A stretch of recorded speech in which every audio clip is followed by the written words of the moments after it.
bem-vindos a mais um vídeo. Se a câmera mudou de posição durante o vídeo é porque eu tive que trocar de bateria. Este vídeo, como vocês viram no título, é sobre este livro, que é a Gestão da Emoção do Augusto Curry, mas é relacionado a um outro vídeo que eu fiz sobre gestão do stress e inteligência emocional, sobre um curso que eu fiz, que eu vou deixar linkado aqui em cima nos cards, caso vocês tenham interesse. E eu perguntei-vos se vocês queriam que depois de eu ler este livro vos desse mais algumas ideias do livro, então é isso que eu estou aqui para fazer hoje. Vou-vos então apresentar algumas das ideias principais ou das frases que mais me marcaram durante a leitura deste livro e apresentar também talvez as técnicas, não sei. Eu vou tipo folhear o livro inteiro enquanto falo convosco. E é isso. Então a primeira coisa que o livro me transmitiu é que ser feliz não significa ser alegre. Porque a verdadeira felicidade é sustentável. Sem saber gerir a emoção, nenhuma das nossas competências tem sustentação. E a gestão da emoção depende do pensamento, do nosso próprio pensamento. Porque há por aí muitos mendigos a morar em palácios. E quando eu digo mendigos a morar em palácios é pessoas muito ricas que moram em grandes casas, mas depois vivem num ambiente tóxico e o seu próprio pensamento é tóxico. Essas pessoas não são pessoas boas e saudáveis, nem com elas próprias, quanto mais com os outros. E se um dia nós pudéssemos apagar toda a gente que nos faz mal, acabaríamos por apagar a nossa própria família. E isto é uma deficiência mental gravíssima, sem a capacidade de escolha e crítica. Porquê? Porque há dias em que até a nossa família nos deixa triste ou mal com a vida, só porque têm opiniões diferentes. Então imaginem se vocês um dia apagassem a vossa família, vocês não seriam o que são hoje. Porque vocês vêm de algum sítio e se nós a apagássemos, não saberíamos de onde vínhamos. Querem saber qual é o papel principal do ser humano? É gerir e realizar o argumento da sua própria história. Isso inclui apagar o passado, mas não de forma permanente, e sim reeditá-lo. Ou seja, todas as nossas competências que adquirimos até agora, ou as coisas que não nos fizeram bem, nós a partir desse momento, nós não começamos do zero. Então, começamos a ver as coisas de uma forma diferente com os conhecimentos que já temos. Isto é basicamente reciclar o lixo da memória, as coisas que nos causaram os traumas e as vivências menos boas. Porque já deve ter ouvido que por trás de uma pessoa que fere, há sempre alguém que foi ferido. E ninguém faz os outros infelizes se essa pessoa mesma não for infeliz. Existem dois tipos de inveja. A inveja boa e a inveja sabotadora. A inveja sabotadora é quando uma pessoa não tem algo e vê o amigo ter, então sabota a outra pessoa para que nós possamos ter a mesma. Ou seja, eu vejo uma amiga minha com um carro incrível e vou lá e destruo aquele carro, porque se eu não consigo ter aquele carro, a minha amiga também não pode ter. É um exemplo vago. E existe também a inveja espelho, que é quando uma pessoa não tem, mas esforça-se para ter algo. Ou seja, a minha amiga comprou aquele carro, eu vou me inspirar nela, no seu trabalho, na sua força de vontade, vou trabalhar para isso e vou conseguir aquele carro. Muitas das vezes as pessoas são autossabotadas pela internet e pelos social media porque onde estão as influências que nós queremos seguir? Muitas das vezes pensamos que a vida é perfeita e dessas pessoas e que está tudo muito bem. Isso não são os modelos reais. Os maiores inimigos não estão fora do ser humano, e sim dentro dele, porque somos nós que criamos os nossos próprios inimigos. Cada um de nós cria o seu inimigo interior. Depois fala-nos também sobre o tipo de educação que nós recebemos. Calculista e não nos deixa muito usar a nossa criatividade a partir de uma certa idade. E que na Grécia Antiga as formações eram muito mais eficientes, porque eram desportistas fortes e, por outro lado, pensadores fortes também. Nas Olimpíadas a meta não era ganhar e sim era dar o melhor de si.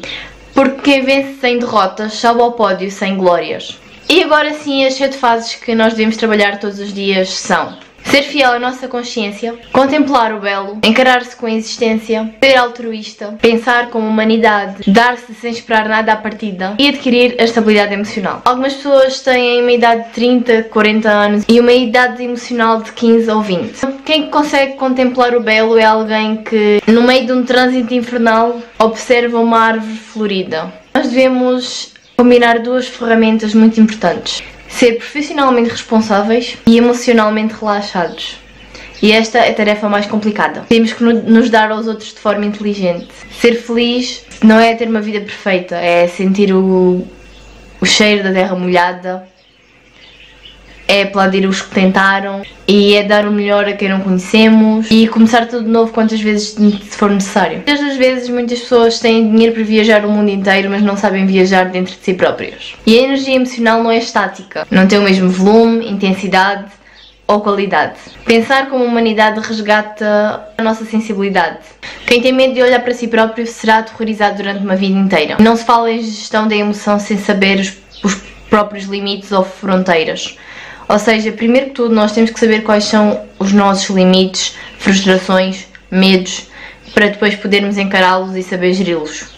Sem foco e disciplina, gastamos a energia vital do cérebro de forma inadequada. E não se esqueçam de que todas as escolhas implicam perdas. Isto qualquer que seja o caminho que nós escolhemos, seja pela direita ou pela esquerda, porque se nós formos pela esquerda perdemos o da direita e se nós formos pela direita perdemos o da esquerda. Hoje em dia a sociedade está com um grave problema, porque as sociedades modernas tornaram-se emocionalmente bipolares e com um síndrome de pensamento acelerado. Nós temos que treinar as nossas habilidades em tempo de paz, não quando estamos mal ou quando estamos a sofrer com algo. Porque se nós não aprendemos a reciclar a nossa emoção, a dor bloqueia-nos e enclausura-nos. Nós somos estranhos a nós mesmos, vivemos no automático e não nos autoquestionamos. E esta é a parte mais importante. Nós devemos questionar a nós próprios sobre tudo e mais alguma coisa. Não devemos gastar o cérebro com coisas desnecessárias e sim com aquilo que nós achamos que é realmente importante. A solidão criativa é uma das ferramentas perigosas para a gestão de ideias. Nunca houve tantas pessoas mentalmente estéreis como hoje. Não porque sejam incapazes de construir conhecimento, mas porque são incapazes de ficar sós, mergulhar dentro de si e encontrar os seus fantasmas mentais. Nunca se esqueçam que a base da mente humana é o pensamento. E produzir um pensamento é realizar fenómenos surpreendentes. Existem dois tipos de pensamentos. Não vou falar muito sobre isto, mas só vos vou dizer que existem dois tipos de pensamentos conscientes. Dialético é o lógico, o linear, e o antidialético, que é o rebelde. E o inconsciente, que é o essencial. Por exemplo, um pensamento dialético, uma pessoa que morre é apenas um número. Para o pensamento antidialético, é um ser humano único que fechou os olhos. Uma coisa que não tem a ver com a parte do pensamento, quer dizer, claro que tem que estar tudo interligado, mas é que um líder inteligente informa-se, mas um líder sábio observa muito. E ninguém é digno do pódio sem utilizar os fracassos para lá chegar. Porque o sucesso é mais difícil de ser trabalhado do que o fracasso. Isto também fala um pouco do Hitler, no livro e o pensamento dele e assim. Então, como vocês sabem, ele matou pessoas devido à discriminação, devido a serem ciganas ou judeus. E não se supera a discriminação através da lei. Isto sobre a ótica da gestão da emoção. E porquê? Porque temos que pensar antes de agir, pôr-nos no lugar do outro, expor ou não expor as ideias, ser altruísta, contemplar o belo e proteger a emoção. Porque a discriminação continuou, apesar de ter sido banida na lei, e nós até hoje vimos isso. Filtrar os estímulos estressantes é uma técnica de gestão da emoção vital para proteger a memória. Muitos dos pais que se preocupam com os testes dos filhos não se preocupam se eles estão felizes ou se têm pesadelos à noite. E entre casais ou família, não seja só pais para filhos, é igual. Preocupam-se com coisas mais banais e não sinceramente de como é que a pessoa está emocionalmente. E isso é um grande erro. Nós nunca tivemos uma indústria do lazer tão prazerosa, mas ao mesmo tempo nunca tivemos uma geração tão triste. O perdão é um dos atos mais difíceis num ser humano. Um processo psíquico dos mais complexos. Porém, quem perdoa com facilidade protege a emoção. E vou-vos dar uma dica. A primeira ferramenta para desenvolver a felicidade inteligente e a qualidade de vida é renunciar à perfeição. E existem muitos cérebros esgotados hoje em dia. Viver no limite do stress é dar respostas automáticas. É importante em alguns momentos, contudo é altamente desgastante para o nosso cérebro. O problema é que o nosso cérebro guarda muita informação e guarda coisas ingênuas e não distingue uma ameaça real de uma imaginária. Um ataque de pânico pode ser tão aterrorizador para uma pessoa como um infarto. Uma crítica pode causar mais dor que uma mordida de minha cobra. E a ansiedade está muito presente nas sociedades de hoje em dia. E isto não é só nos adultos, muitas crianças e adolescentes acordam com dor de cabeça e com um desgaste cerebral muito grande. O desgaste cerebral faz com que os génios desapareçam na adolescência, que é o lugar onde eles ficam super irritadiços e impacientes. E muitos adultos são mentes constantemente preocupadas. E observar os pormenores é bastante importante, mas perder-se em minuciosidades é desperdício de energia emocional. Quem valoriza os pequenos problemas perde o foco dos grandes alvos. Não constrói as estratégias necessárias, torna-se um consumidor de tudo e mais alguma coisa e irresponsável da energia cerebral. A timidez também é um grande problema, que faz com que nós percamos o ser espontâneo, que é importante para irrigar a saúde emocional e expandir a nossa criatividade. A escola clássica é uma fonte de produção de pessoas tímidas e inseguras, e com as redes sociais as pessoas comunicam cada vez mais por mensagens e ficam bloqueadas em situações interpessoais concretas.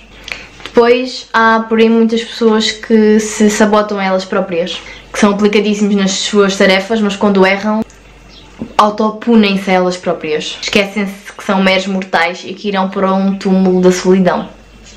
Parece que desejam ser mais ricos no cemitério. Esquecem-se que o cérebro também acaba por falir e tudo o resto desmorona. Então temos que ser gestores da nossa própria mente. Uma pessoa que não é gestora da sua própria mente é um veículo desgovernado. E infelizmente o ser humano é o maior predador de si mesmo, porque sem gerir a emoção nós esgotamos o cérebro irresponsavelmente. Eu espero que este livro tenha dado várias mensagens. Comentem aqui abaixo qual foi aquela que mais vos marcou. É claro que isto diz as técnicas, diz as 8 técnicas de como é que vocês devem agir, mas a gestão da emoção não é uma coisa papum, é uma coisa que deve ser trabalhada, é por isso que existem psicólogos, terapeutas, coaches, todas essas coisas, porque o nosso cérebro é um mundo infinito e nem nós conhecemos o nosso cérebro, nem nós sabemos como é que vamos reagir a determinada ação, ou em determinada atividade, ou perda, até chegarmos a esse momento. E é isso que eu quero que vocês percebam, que vocês devem agir de acordo com os vossos valores da melhor forma que consigam. Eu espero realmente que vocês tenham gostado do vídeo. Se gostarem, deixem já o vosso like e vemo-nos no próximo. Tchau!